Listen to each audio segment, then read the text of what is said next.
Hi, thank you so much for joining us for another video. My name is Lauren Cash. I am the creator of Think Better, Feel Better brand for her. And today I have my lovely co-host, Tia Eaton. Tia is a licensed mental health therapist. And today together we're going to talk about triggers. But first, can you tell them more about you and what you do?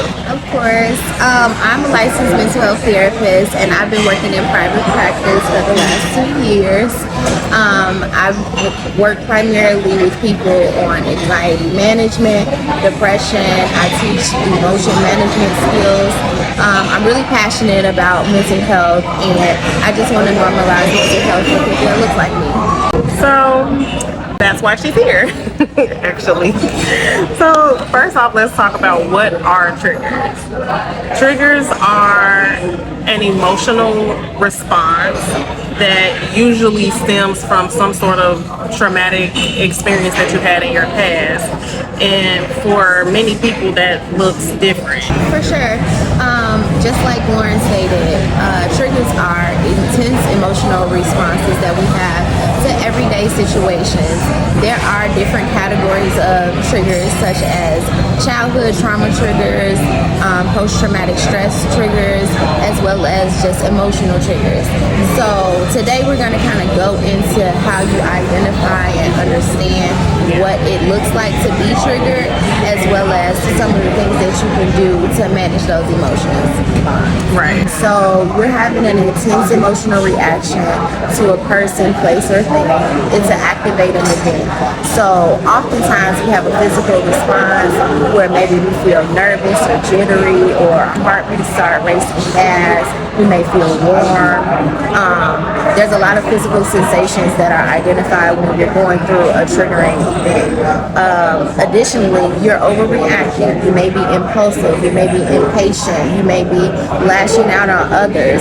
These are situations where you want to reflect and understand, why is this act happening to me? Why is this occurring? So, and just addressing triggers and looking at being more self-aware around what your physical responses look like, then you're able to kind of help yourself through that emotional state a little bit. And you know what? I'm glad you said that, because as you were saying them, I relate, you know. For example, I have identified a few triggers for myself.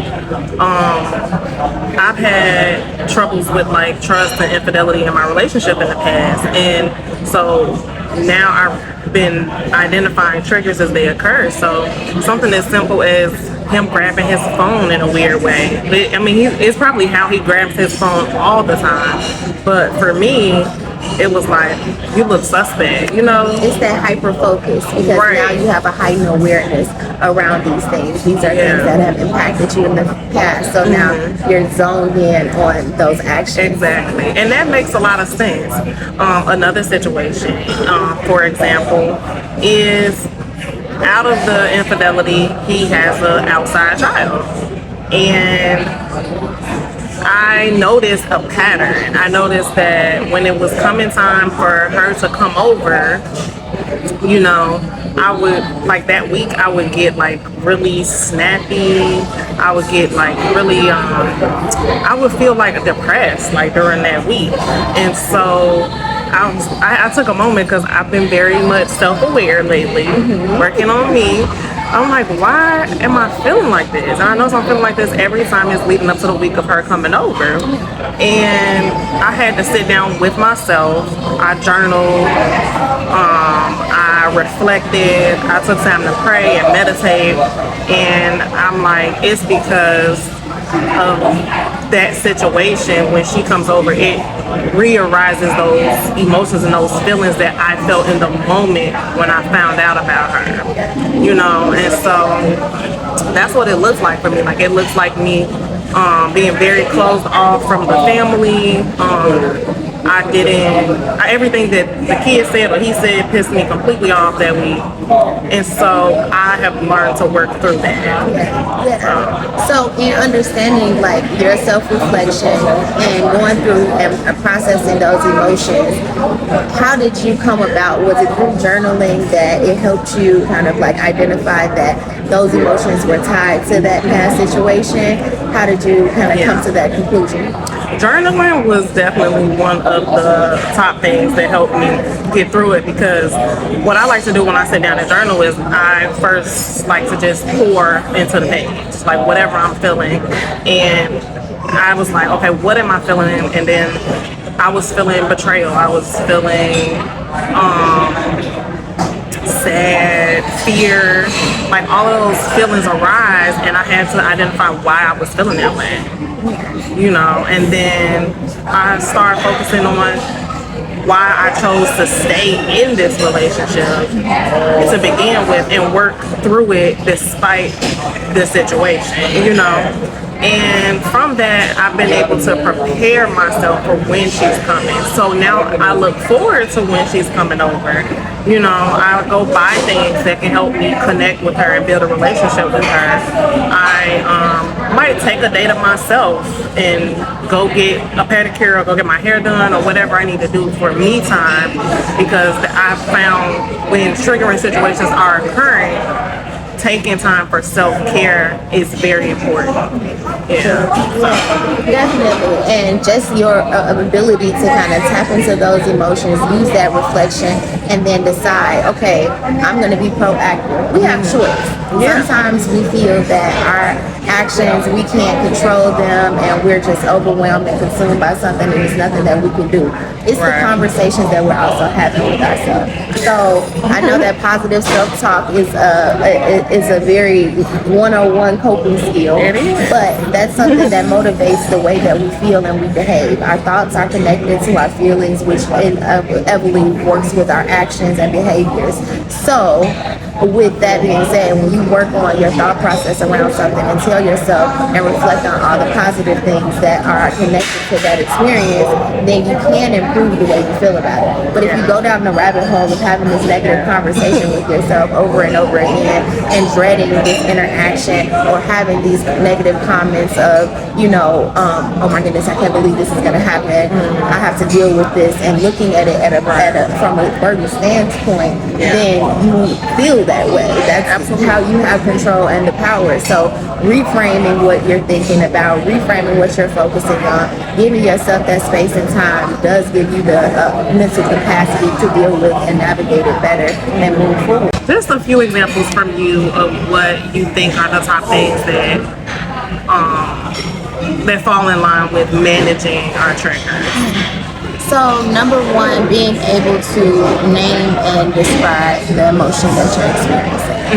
So being able to understand if your anger is derived from disappointment, is it derived from shame, is it derived from guilt, and then being able to understand, accept, and communicate your own needs. So us being more self-aware around our defensiveness, us being more self-aware and accountable for our own actions looks like us saying, I'm going to reflect on this situation. What parts are my responsibility? What parts did I contribute to that? What was my intention behind this interaction? And did my behaviors add up to that result? So if not, then where did I go wrong? What could I have done differently? How will I address this going forward? Using journaling and just reflecting back on our interactions give us more self-awareness and power to understand how we responded and how we can better respond in the future. We have to derive a plan. If you don't have a plan, then you're going to go back into those same patterns, into those same cycles, and doing the same behaviors on repeat. So reflecting is the number one thing that you can do to heighten your self-awareness, as well as being accountable for what you do. If you hurt someone, if you've raised your voice, if you've lashed out, then you have to understand where you need to go and apologize and kind of resolve those things and stand in what you've done. So some of the benefits that I personally have found is creating self-awareness for myself, for one, which in return helps me build better, healthier relationships with my friends, family, and also, most importantly, is breaking free from those negative repeating cycles that a lot of us kind of fall into. Like when I brought up earlier how I noticed every 2 weeks I would kind of go into this weird mood shift, and I didn't understand why until I took the time to get quiet and reflect with myself, and I realized it's because of this. It's because the baby's coming over and it's triggering these emotions. We talked about how we can shift away from that. So what are more benefits that you can give us from your licensed therapist perspective? Well, I feel that, again, self-awareness is the main tool, because who better to know you than yourself? You know, this is giving you the ability to have a heightened sense of self-control, and empowers you, because another person manipulating your emotions and kind of developing or deriving responses from you that you feel are unnecessary or unwarranted, that gives them the power over you. Right. You have this sense of control and empowerment over how you respond to situations instead of just going into an automatic reaction. Then you know how much you can handle, and you know when to remove and separate yourself from different situations. So you're becoming less impulsive and reactive in situations. You're gaining that more control. You have more insight around who you are and understanding of emotions, which makes you more empathetic and understanding to other people as well.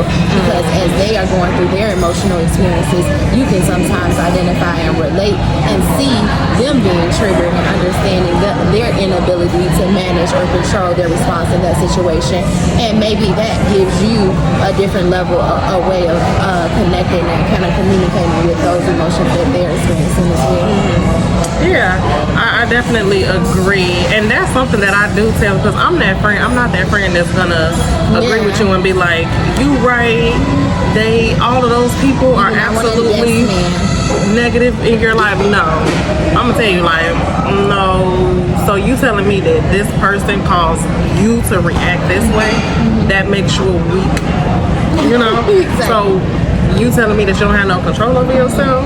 So definitely identify that. Like, these are the benefits of knowing the triggers, understanding how to manage them, and just wanting better for yourself. Let's go from here, and we're gonna go into a few journal prompts, which I think will be really helpful for helping you to dig deep into that and reflecting on it in your own time. I do want to say this though, taking the time to identify your triggers should be comfortable for you to an extent. And when I say that, I mean, I don't want you to spend so much time dwelling on the emotions because you're trying to identify it, that you find yourself kind of spiraling into a negative state. Like, spend what's comfortable. If 5 minutes of reflecting is comfortable for you without you losing control, then do that. And with the Think Better, Feel Better journal, that's really all that is required of you, is 5 minutes a day, maybe twice a day, taking time to journal your thoughts and feelings and reflecting on them later. So, and one thing I did want to add too is that it's a practice. It's not something that you go into and maybe gain the most insight on the first time that you're reflecting on something. It's something that you're getting in the flow of. It's something that you're introducing. So be compassionate with yourself. If you're not able to show up and be consistent every day, it's okay to show up and journal once a week, and then develop that habit so that you can have it as an integrated practice in your daily routine. However, you have to start out and start where you can. Do what you can to give the effort and the energy in that area. So, stemming from that, another thing that I wanted to point out, as in while you're working through a journaling practice, also reflecting on your first memories with some of these intense emotions.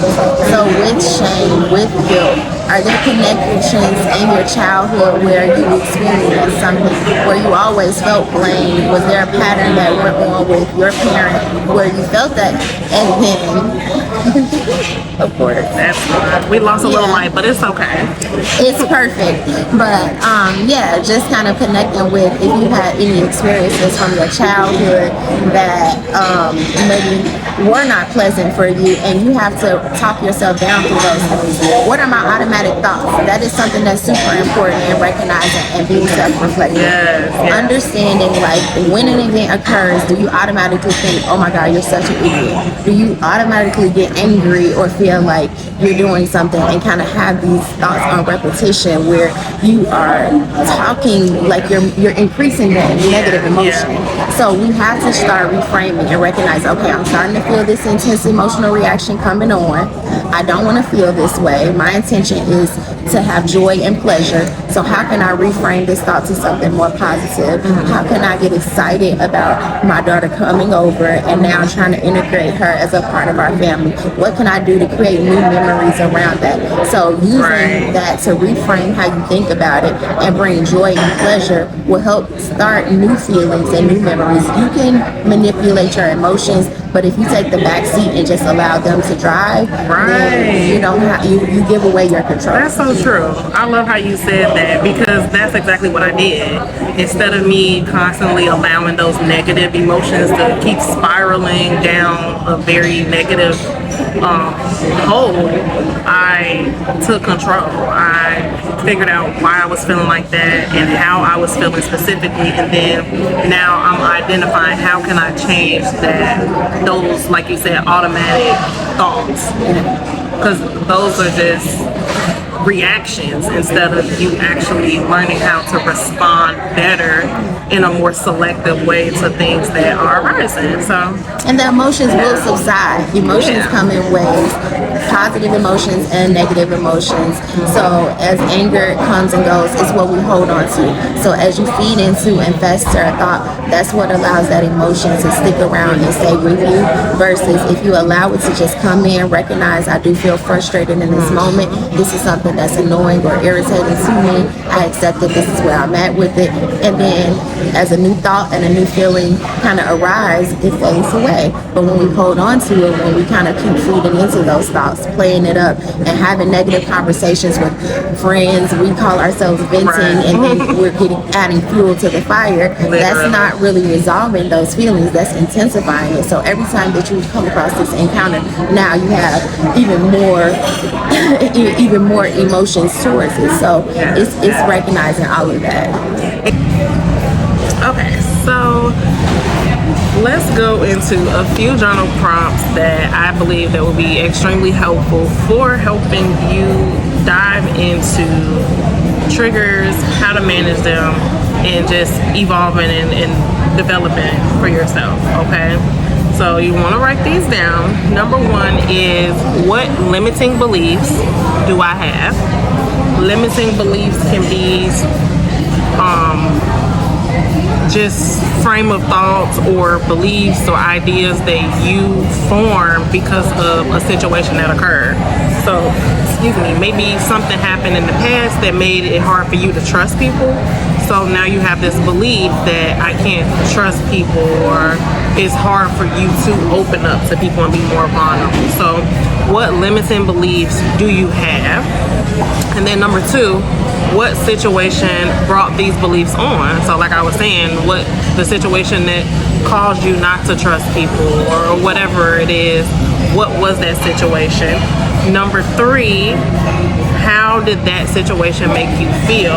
Kind of like what me and Tia were talking about, like reflecting. How did that situation make you feel? Number four, why did it make you feel that way? Is it because when that happened it made you feel disrespected? Did it make you feel betrayed? How did it make you feel, and why did it make you feel that way? Number five, how is it affecting you today? So for example, I could say, because I found out about an outside child, 2 or 3 years ago, to this day, I have a hard time trusting people in general, or I don't like seeing other people's kids. Just something, you never know, like those little weird feelings, like bad feelings that you feel about things is usually because of a personal trigger that you have. So number 6, how can I dissolve this limiting belief so that it no longer controls my life? Okay, so write those down. Please visit my website, www.tbfbbrand.com, and please subscribe, and like I said, share this video, give us a thumbs up, and join Think Better, Feel Better Brand for Her. It's a community of women that I put together where we share ideas about managing mental health, self-care, and things like that. And we get together, we do activities, and I think it'll be really beneficial for you. And we also do virtual things, so you don't necessarily have to be in Chicago either. So is there anything that you had to add to any of this before we close? I just feel that the greatest journey is getting to know yourself. So. Absolutely, I agree. Okay, well, thank you guys so much for watching. I'm Lauren, this is Tia, and have a good day.